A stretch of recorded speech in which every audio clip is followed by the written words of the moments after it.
السلام علیکم ورحمۃ اللہ وبرکاتہ. کیا حال ہے سب کا؟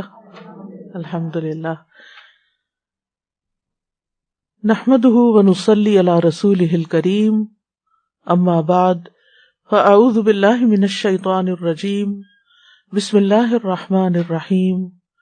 رب اشرح لی صدری. پھر شرک کرنے والوں کے لیے وعیدیں ہیں.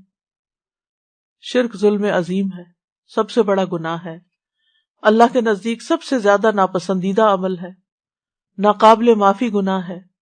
شرک کرنے والوں کے سارے نیک اعمال ضائع ہو جائیں گے. مسند احمد میں آتا ہے جب اللہ عز و جل اولین و آخرین کو اس دن جمع فرمائے گا جس میں کوئی شک و شبہ نہیں، تو ایک منادی آواز لگائے گا، کیا جو شخص کسی عمل میں جو اس نے اللہ تبارک و تعالیٰ کے لیے کیا کسی کو بھی شریک ٹھہراتا ہے، اسے چاہیے کہ اس کا ثواب بھی اللہ سبحانہ و تعالیٰ کے علاوہ کسی اور سے طلب کرے جس کے لیے وہ کیا تھا. اللہ تعالیٰ تمام شرکاء کے شرک سے بیزار ہے. یعنی اگر ہم اپنے نیک اعمال کو اللہ کے لیے نہیں کرتے، بندوں سے اجر پانے کے لیے اور بندوں کو خوش کرنے کے لیے کرتے ہیں، تو ان کا بھی قیامت کے دن کوئی اجر نہیں ہوگا. وہ کیا کہا جائے گا؟ جن کو خوش کرنے کے لیے کیا تھا انہی سے جا کر اجر لو.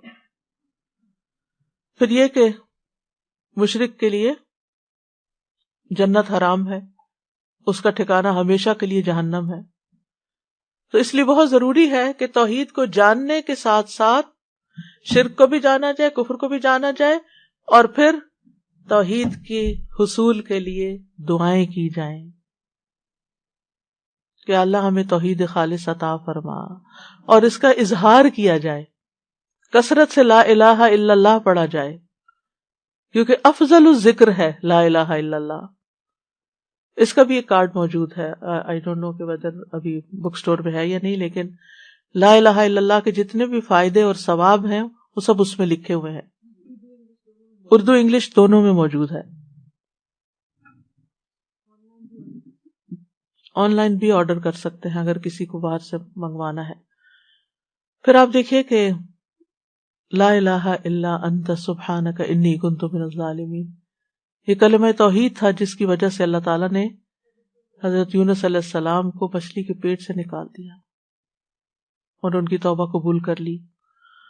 اور جو بھی یہ دعا پڑھے اللہ تعالیٰ اس کو بھی غم سے نکالے گا. پھر لا الہ الا اللہ وحدہ لا شریک لہ لہ الملک